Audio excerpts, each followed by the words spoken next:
And on the cultural and the touristic level as well, there is intersectoral desire from the Bolivian people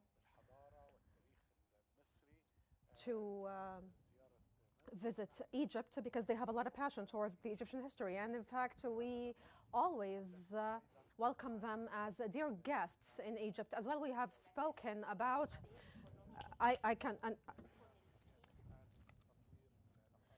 and as well, we have spoken together about the development of bilateral economic and investment relations between the two states, Egypt and Bolivia. As well, we have spoken about the importing of poultry and beef from Bolivia, and as well we have spoken and discussed elaboratively about the exportation of Egyptian pharmaceutical products to Bolivia. In fact, Bolivia has a lot to offer that we can import, and as well Egypt has a lot of agricultural, pharmaceutical and industrial products that can be exported to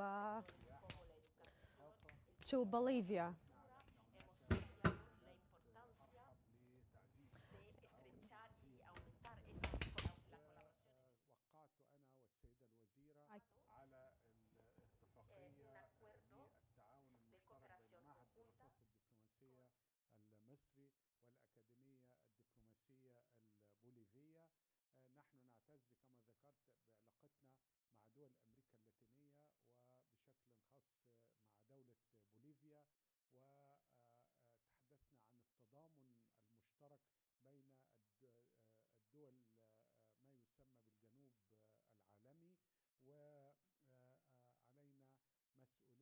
We are incurring our responsibility to promote cooperation between the two states and to exchange experience and expertise.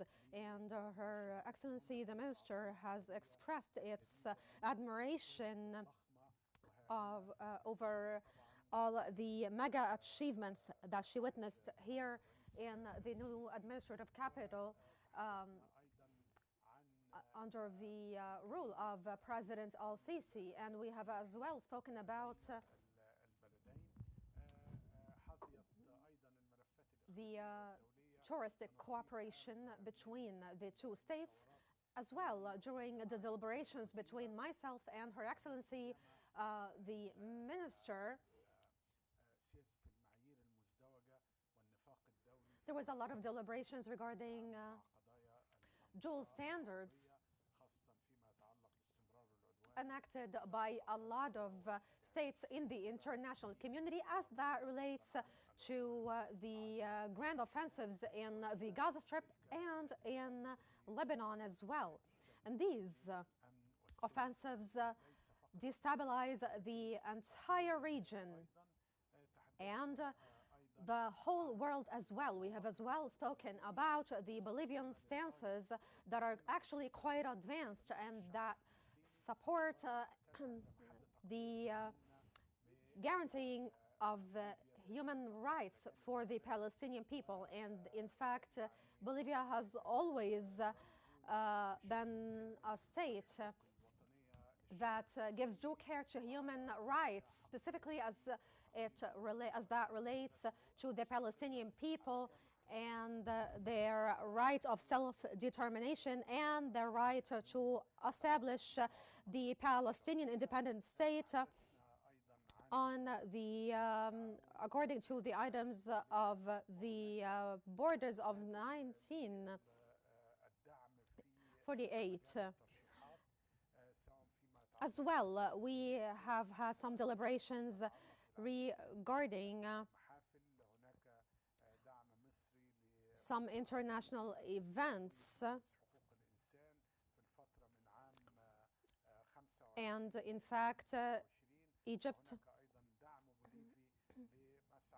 is seeking to be a member of the Council of Human Rights of the United Nations in Geneva in the duration from 2026 to 2028. As well, we have spoken about climate change since Bolivia and Egypt are negatively impacted by this phenomenon. And we have discussed the responsibility of major states to provide the adequate green financing in order to make this transformation a just one. And once more, we'd like to extend our deep greetings to Her Excellency, the Minister from Bolivia. And Bolivia is, of course, brotherly nation of Egypt's and Arab countries at large, and it is a state that abides by the international humanitarian law and the international law. And I now give the floor to Her Excellency, the Minister.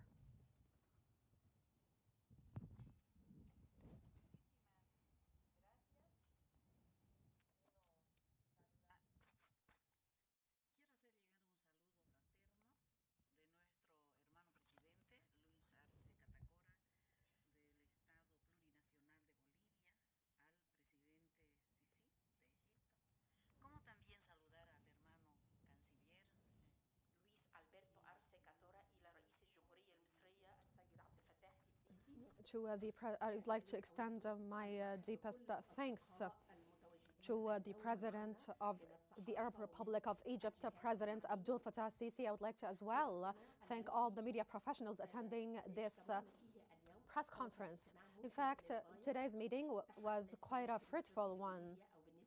Whether for Bolivia or for Egypt, it is in fact my first visit to Egypt. This is my first visit to Egypt, and I am quite pleased by this warm welcoming I have received from the Egyptians today. I have felt as if I'm in my second home. And in fact, there was a great, this warm welcoming provided for me attests to the brotherly connections between us and Egypt. Today we had a prolonged meeting in which we have discussed the 4 measures we have carried out in collaboration with Egypt over the course of the last 60 years, which witnessed a lot of diplomatic measures and cooperation. We have as well discussed the relations connecting Egypt to Bolivia. We have as well in our deliberations touched on all the areas of cooperation between the 2 states. And right now, as we are speaking about our bilateral cooperation arenas, we stress on the importance of our joint agenda and to promote our bilateral trade, economic, industrial, and diplomatic relations. And as well, we have looked into how we can leverage the investment opportunities between the 2 states. And for that matter, we have agreed that we're going to send a lot of investors and Bolivian entrepreneurs, because we look at the Egyptian market as one that is fertile with opportunity and can incubate a lot of Bolivian investment. We have as well spoken in detail about the Middle East situation. We are a country that supports peace and advocates for peace, whether on an international level or on the level of the Middle East. In fact, we cannot just keep seeing children suffering from atrocities happening in Lebanon and in Palestine and in a lot of other regions in the Middle East.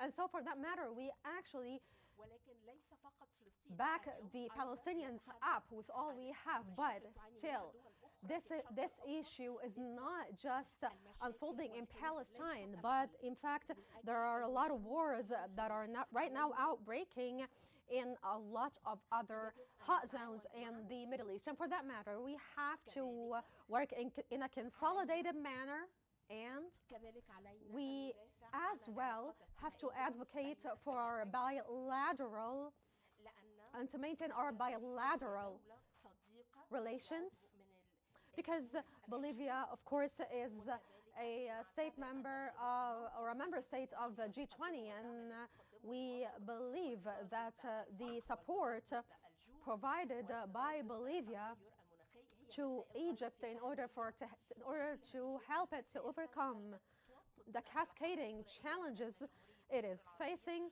all this cooperation is very important for Egypt and for Bolivia as well. And as well, we have discussed some matters regarding healthcare and pharmaceutical industries of Egypt that can be exported to Bolivia.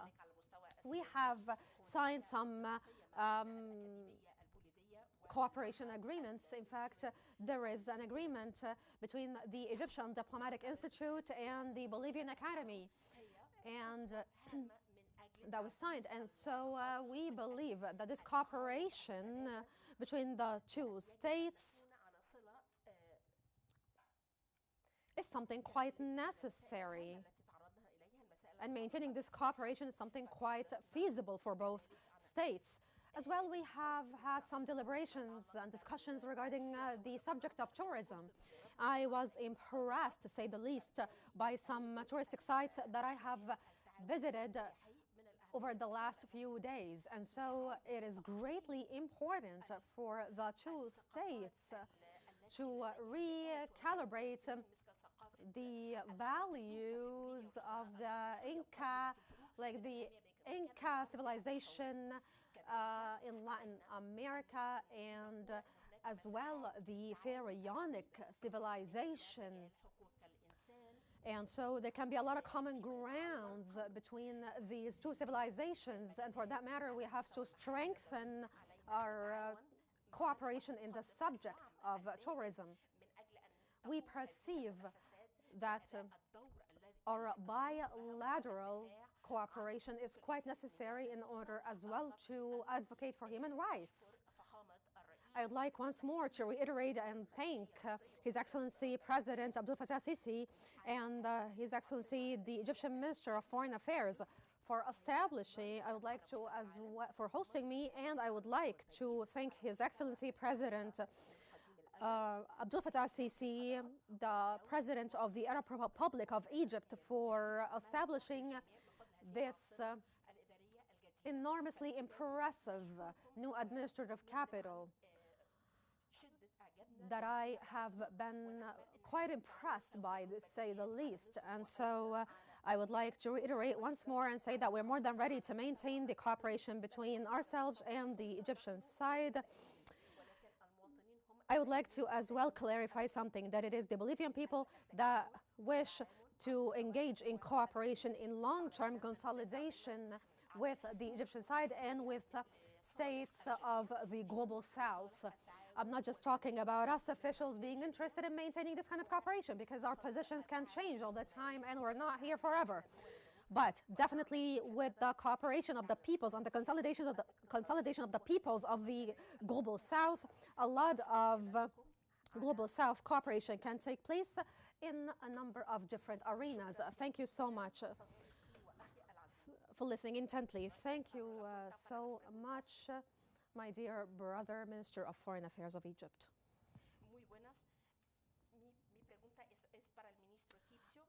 أنا سامعة الأسباني. In fact, Bolivia has quite clear stances regarding achieving a ceasefire in Palestine. How do you see the cooperation opportunities between the two states with regards to achieving a ceasefire in Palestine? Yes, as you have mentioned, in fact, Bolivia has a lot of advanced stances and positions and clear outspoken positions, in fact, when it comes to condemning the offensives in Lebanon and in the Gaza Strip. In fact, we are working around the clock in close collaboration with a lot of international actors in order to stop the bloodshedding of the Palestinian people and the Lebanese people. These peoples are just innocent civilians. And in fact, most casualties were from civilians, specifically from women and children. And so Egypt has never been or has never left a stone unturned when it comes to attempting to reach a ceasefire, and as well the Egyptian state abides by international instruments and its provisions, different resolutions coming from the Security Council or from the General Assembly of the United Nations or from different jurisdictions like judicial authorities. As you know, the ruling that came out recently by the ICC is something that is going to be respected and observed by the state of Egypt, because we are a state that upholds the administration of justice, and we abide by law at all times and in all cases. We do not at all think that one state can have some kind of a preferential treatment in the international community. And right now, when we're speaking about a multipolar international community system, this system has to be predicated upon the respect for the international law and the international humanitarian law, or else the law of the jungle is going to prevail. And so we will not ever leave a stone unturned when it comes to advancing the negotiation processes in order to alleviate in order to intensify the international community pressures to stop the or to reach a ceasefire. I have spoken a while back with the Minister of Foreign Affairs of France, and we have had a lot of deliberations regarding achieving a ceasefire in Palestine and in Lebanon, and we are as well intensifying our communications with the European side and with the American side as well in order to intensify and consolidate our efforts to reach a ceasefire, and in order to put an end to the atrocities unfolding on the ground, whether in Lebanon or in Palestine. In fact, we are aiming to reach an instant ceasefire in these two states. And once more, we are strong believers that arrogance is never going to achieve or to help in the achievement of peace in the region, but it is negotiations and dialogue that is predicated upon the respect for humanitarian and international law provisions. My question is to Her Excellency, the Minister of Foreign Affairs of Bolivia, about the different cooperation arenas between the Egyptian state and the Bolivian state, and how this cooperation can be taken up or can be taken further. Spanish.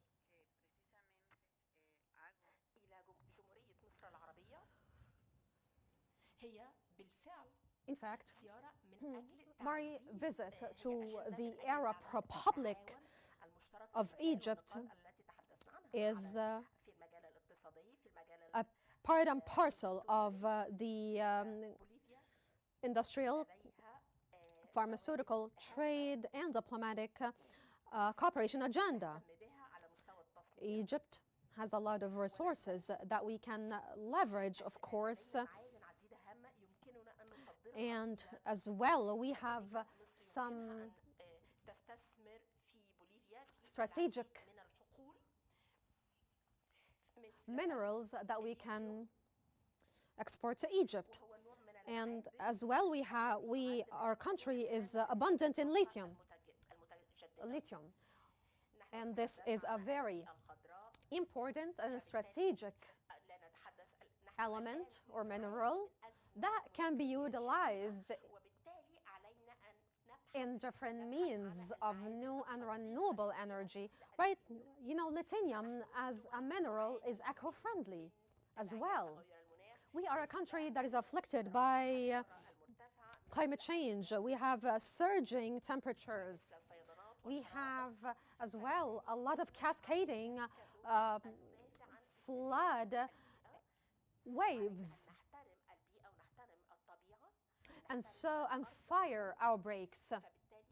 We have to respect our Mother Earth, and we so wholeheartedly believe in the importance of cooperation between the different states in order to invest in these arenas relating to eco-friendly minerals. We as well, on the trade level, on the justice level, on the industrial level, there are different investment opportunities that we can leverage. I'm talking about us and Egypt. In fact, violence only leads to violence. And so it is very important for us to cooperate in the judicial subject and to have bilateral judicial cooperation between ourselves in Bolivia and the competent authorities, the competent jurisdictions in Egypt. We have to do that in order to be able to firmly condemn the offensives carried out over the civilian infrastructure.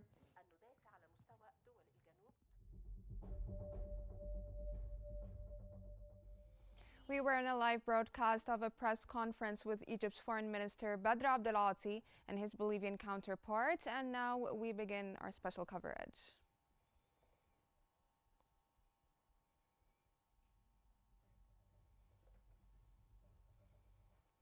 In the heart of Lebanon, the echoes of Israeli airstrikes reverberate through Beirut, claiming innocent lives and igniting fierce clashes along the southern borders.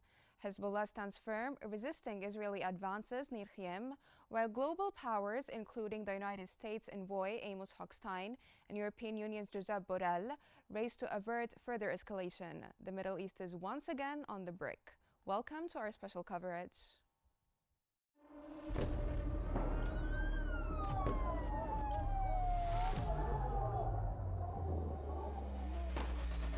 كل المستهدفين هن مدنيين. وضع شيء مرعب، شيء بخوف.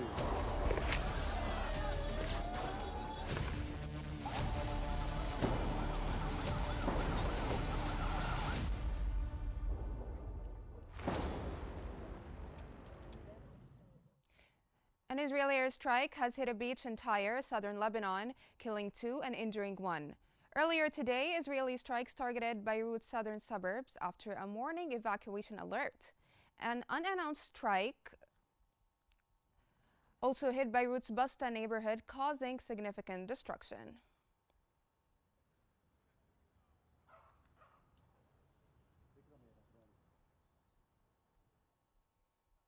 The Washington Post has reported that a powerful explosion rocked Beirut's Basta area following multiple Israeli airstrikes. The blast caused significant damage, destroying a residential building and creating a large crater, with rescue efforts ongoing to find survivors under the rubble. The attack comes amid escalating violence in Lebanon, including airstrikes on Tyre and Beirut's southern suburbs, as ceasefire talks falter. Hezbollah retaliated with strikes on Israeli troops in the southeast, intensifying the conflict. Israeli strikes also targeted Lebanon's health sector, killing 12 medical workers, including the director of a key hospital. These developments underscore the mounting humanitarian crisis as casualties rise in both Lebanon and Gaza.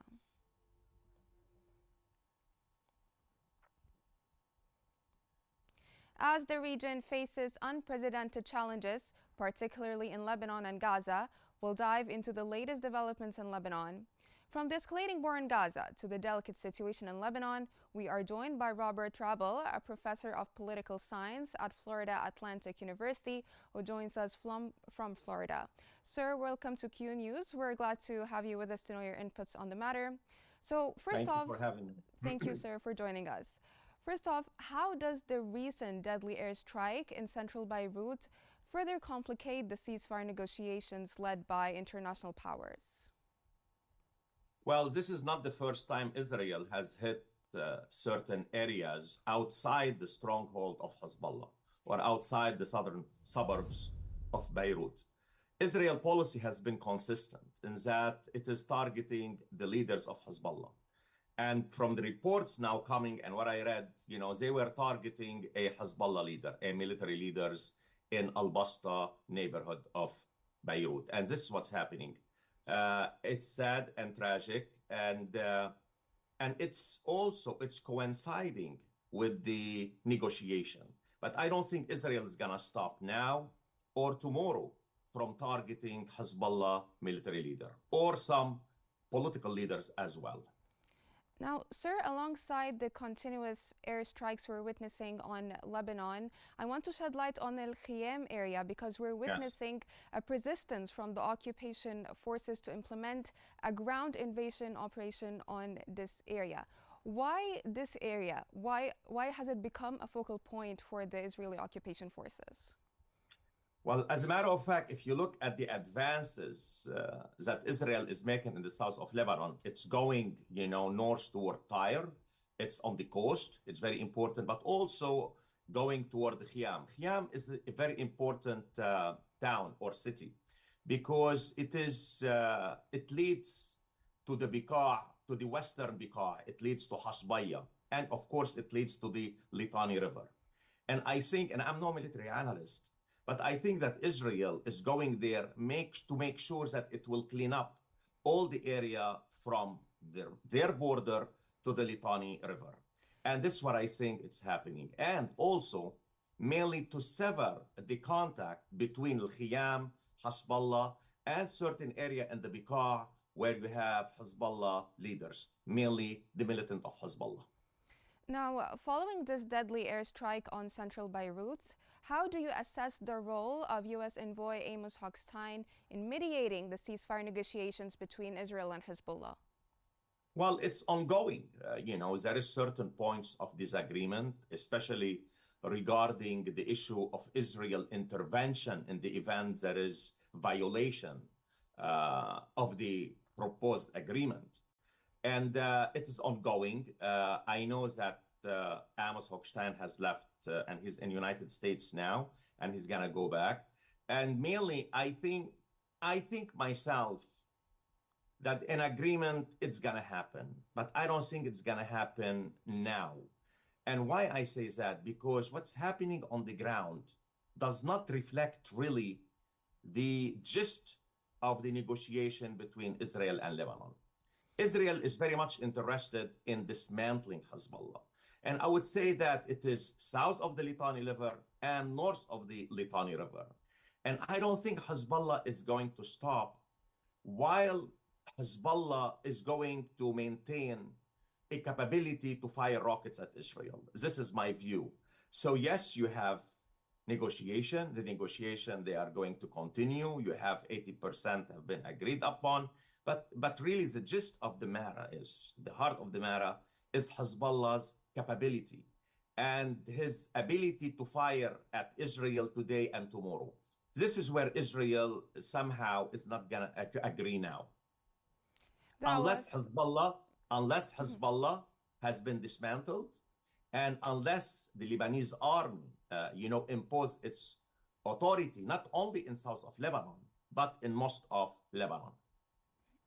Thank you, sir. That was Dr. Robert Rabel, a political science professor at Florida Atlantic University. Thank you so much for your insights and for all the information you provided us with. That wraps up our special coverage for today. Thank you so much for following us.